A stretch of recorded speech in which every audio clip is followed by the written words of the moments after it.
আচ্ছা, কিভাবে ফাইল একটা পাঠাতে হবে? প্রথমে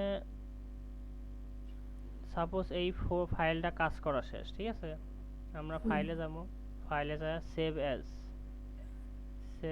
তারপরে এখানে এআই থাকবো, ইপিএস টাইপ চেঞ্জ করতে হবে। এই জায়গায় এই যে save as type, EPS save করতে হবে।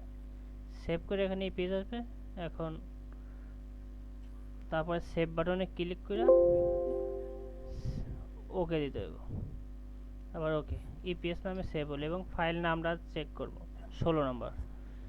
আচ্ছা, এখন এই 16 নম্বর ফাইলটা আমি হোয়াটসঅ্যাপে পাঠাবো। আচ্ছা, আরেকটা কাজ করা লাগবো, সেটা হলো স্ক্রিনশট নিতে হবে। এই যে এখানে এটা হলো স্ক্রিনশটের সফটওয়্যার, এখানে ক্লিক করলে এরকম স্ক্রিনশট দেওয়া যায়, ঠিক আছে? তাহলে আমার এভাবে আমি স্ক্রিনশট নিয়ে এই যে কপি করব, কপিতে ক্লিক করলে স্ক্রিনশট হয়ে যাবে।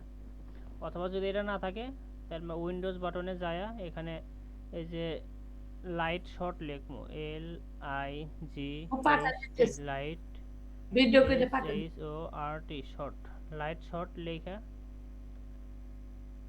লাইট শর্ট লিখলে এরকম একটা সফটওয়্যার আসবো, এটা ওপেন করব।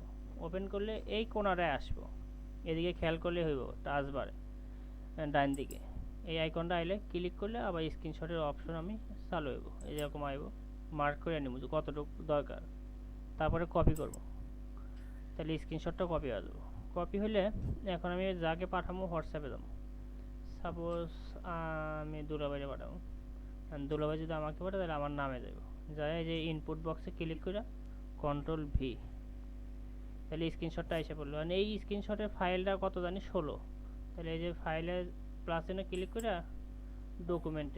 ডকুমেন্ট থেকে আমরা কোন নম্বর 16 নম্বর ফাইল, ইপিএস, এআই না ইপিএস, এনে হলো এআই, ইপিএস, এই যে ইপিএস নামে সিলেক্ট করে ওপেন দেব।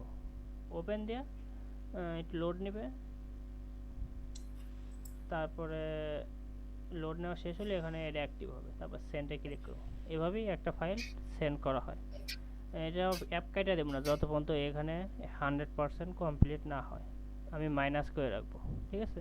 তার পরবর্তীতে এগুলো যা আছে কাজ শেষ হলে পুরো অ্যাপ ইলাস্ট্রেটর অ্যাপ কাইটা দিলেই হবে,